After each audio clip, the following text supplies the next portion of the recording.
नमस्कार, मैं हूं जयश्री नागदा और आप देख रहे हैं बेबाक राजस्थान।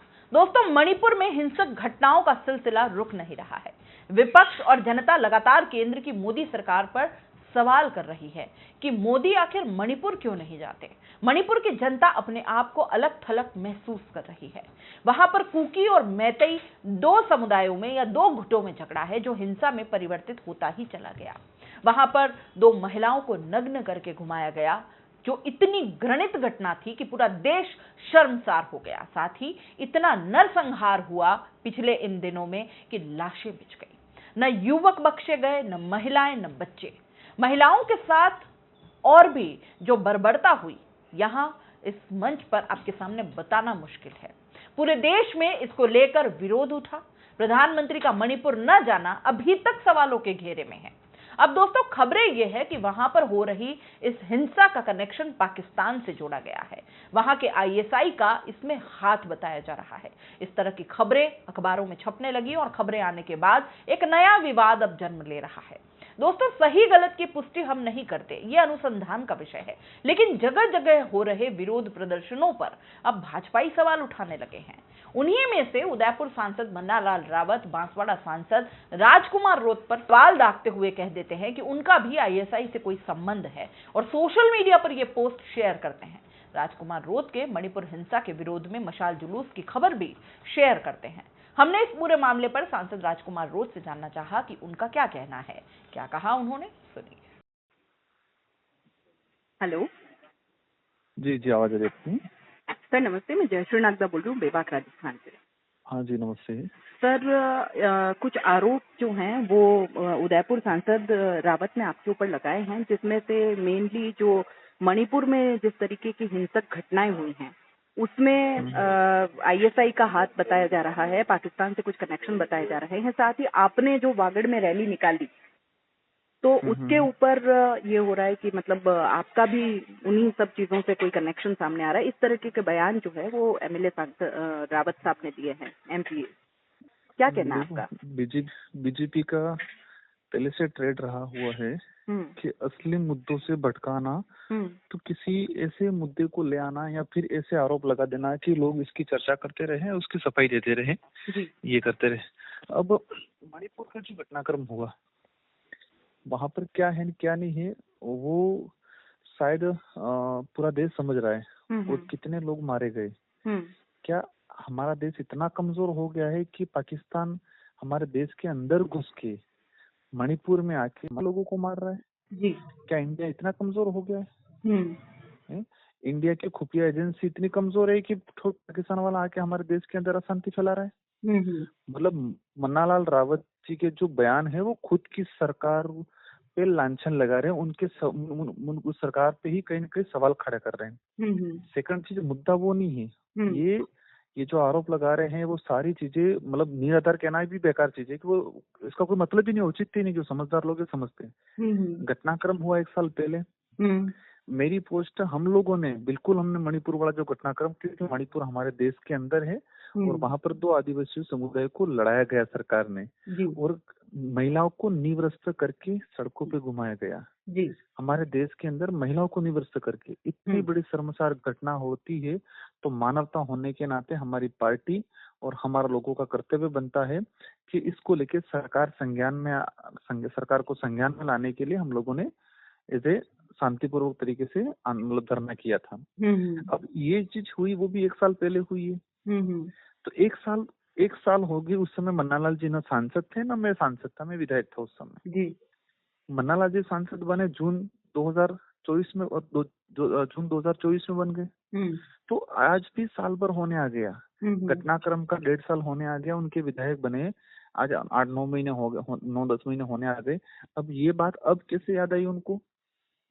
ये कुल मिला के ये है कि वर्तमान समय में उनके कुछ इशू चल रहे हैं, ये बैकफुट पे जा रहे हैं और लोगों में काफी नेगेटिविटी जारी है। तो जनता को या फिर उनके जो कुछ फेवर के लोग हैं जो अंधभक्त की कैटेगरी में आते हैं उनको खुश करने के लिए ये पेतरा फेंका गया है।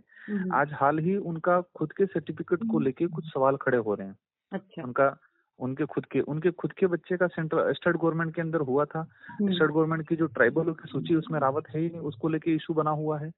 अभी खुद उन्होंने एक राजपूत समुदाय ने फिर उन पे आरोप लगाया कि राजपूत रावत जो उनको एसटी की ये कर रहे हैं, ये विवाद चल रहा है।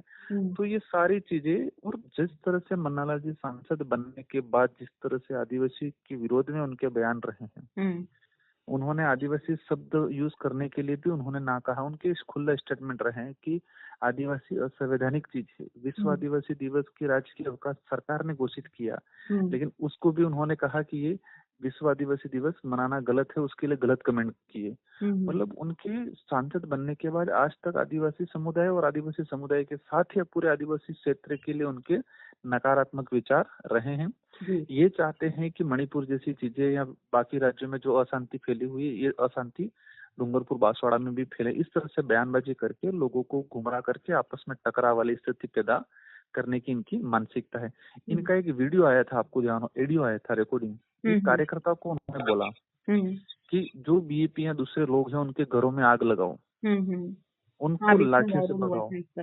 तो उनका ऑडियो वायरल हुआ था। एक सांसद, ये बात दुनिया जान रही है। अगर इसी जगह कोई दूसरा आम आदमी होता, इसी जगह मैं सांसद होता कि मैं किसी मेरे कार्यकर्ता को कहता कि बीजेपी या कांग्रेस या किसी अन्य समुदाय अन्य पार्टी के लोगों के घरों में आग लगा दो, अगर ये मैं कहता तो क्या मेरे पे मुकदमा नहीं होना चाहिए था। बिल्कुल। ये बात कोई भी व्यक्ति बोले उस पर मुकदमा दर्ज होना चाहिए। और एज ए सांसद, एक जिम्मेदार जनप्रतिनिधि के पद पे रहते हुए अगर ऐसे बयान देता है और ऐसे उकसाने वाले घटनाक्रम को अंजाम देने की बात करता है, प्लानिंग की बात करता है, तो उस पर कार्रवाई होनी चाहिए। लेकिन वो बीजेपी से थे, मामला ठप हो गया। उनके खुद के बयान इस तरह के इसी टाइप के रहे हैं। उनके खुद की रिकॉर्डिंग आई हुई है कि उनके घरों में आग जला दो, उनको लाठियां मारो। तो उनकी सोच ही उस तरह से है। ये जिस गार्डन के अंदर उनकी मानसिकता को पनपाया जा रहा है, उसी गार्डन में वो कहें कि नफरत पैदा की जाती है। उनका जो माहौल क्रिएट हुआ है, उनका जिस परिपाटी है, और उनके चारों तरफ जो लोग हैं वो नकारात्मक सोच वाले लोग हैं। और वो नकारात्मक सोच से उत्पन्न उनकी मानसिकता के द्वारा मतलब आदिवासी क्षेत्र के लिए नकारात्मक विचार आते हैं। और इसीलिए मैं कई बार कहता हूँ कि सच में उनके सर्टिफिकेट पे भी हमें सवालिया निशान खड़े होते हैं, क्योंकि जिस तरह से उनके बयान आते हैं वो। सर, क्या कारण लगता है आप पे? क्योंकि लगातार जब से वो सांसद बने हैं तो लगातार आपको उन्होंने सवालों के कटघरे में रखा ही है। तरह तरह के बार बार जो शब्द बाण है वो आपके लिए निकलते ही हैं। आपकी तरफ से भी पलटवार फिर जवाब आता है। तो क्या आप क्या मानते हैं मेन आपको फोकस में रखने का कारण आखिर क्या है? देखो, एक तो उनको जलन सी भी हो सकती है कि वो भी सांसद है, मैं भी सांसद हूँ, तो एरिया के अंदर जो पॉपुलैरिटी या लोगों में जो चाहते तो मैं सही दिशा में चल रहा हूँ, इसलिए लोग मुझे फॉलो करते हैं। यही चीज भी हो सकती है। या फिर हम लोग ट्राइबल के लेके और ट्राइबल क्षेत्र के डेवलप को लेके या ट्राइबल क्षेत्र में एजुकेशन को लेके हम लोग काम कर रहे हैं। उनसे उनको नफरत हो सकती है, क्योंकि एजुकेशन के तो खिलाफ है ये। उन्होंने खुद ने कहा है कि देश के अंदर मनोविज्ञान जो साइंस के आधार पर जो सब्जेक्ट है उसको हटा दिया जाए। इनके लोकसभा में स्टेटमेंट रहे हैं एक सांसद। और मेरी जानकारी में और इतिहास, अभी तक के इतिहास में किसी भी सांसद ने मनोविज्ञान मतलब एंथ्रोपोलॉजी को बदलने या उसको हटाने, पाठ्यक्रम से हटाने की बात किसी ने नहीं कही। जो पूरे विश्व में, इंडिया के लिए नहीं पूरे विश्व में पढ़ा जाता है। मतलब ये वैज्ञानिक दृष्टिकोण की किताबों को हटाने की बात कही है सांसद जी ने। अब इतनी गिरी हुई सोच जो इस देश की वैज्ञानिक दृष्टिकोण को पढ़ाने वाली किताबों को पाठ्यक्रम से हटाने की बात कर रहे हैं, तो एजुकेशन के खिलाफ है ये। तो उनका यही है कि हम लोग एजुकेशन को लेके, ट्राइबल राइट्स को लेके, आदिवासी बहुल क्षेत्र में युवाओं को सही दिशा में लाने को लेके हम लोग जो काम कर रहे हैं, ट्राइबल के इतिहास को आगे लाने की जो काम कर रहे हैं, ट्राइबल की जो कल्चर है, संस्कृति है, उसको रिजर्व करने की जो बात कर रहे हैं, उनसे उनको दिक्कत है। क्योंकि उनको दिक्कत नहीं है, उनके आसपास जो लोग हैं वो लोग, उनकी विचारधारा ऐसी है तो उनको तैयार करके उनको मटेरियल दिया जाता है और मटेरियल के आधार पे ये लोग बोलते हैं। उनका वो सिंपल सी भाषा में बोले कि उनका जिस गार्डन में उनका डेवलप हो रहा है, डेवलप हुआ है, आज जो मतलब यहाँ जीवन यापन कर रहे हैं, वहाँ नकारात्मक सोच वाले लोग बैठे हुए हैं आसपास।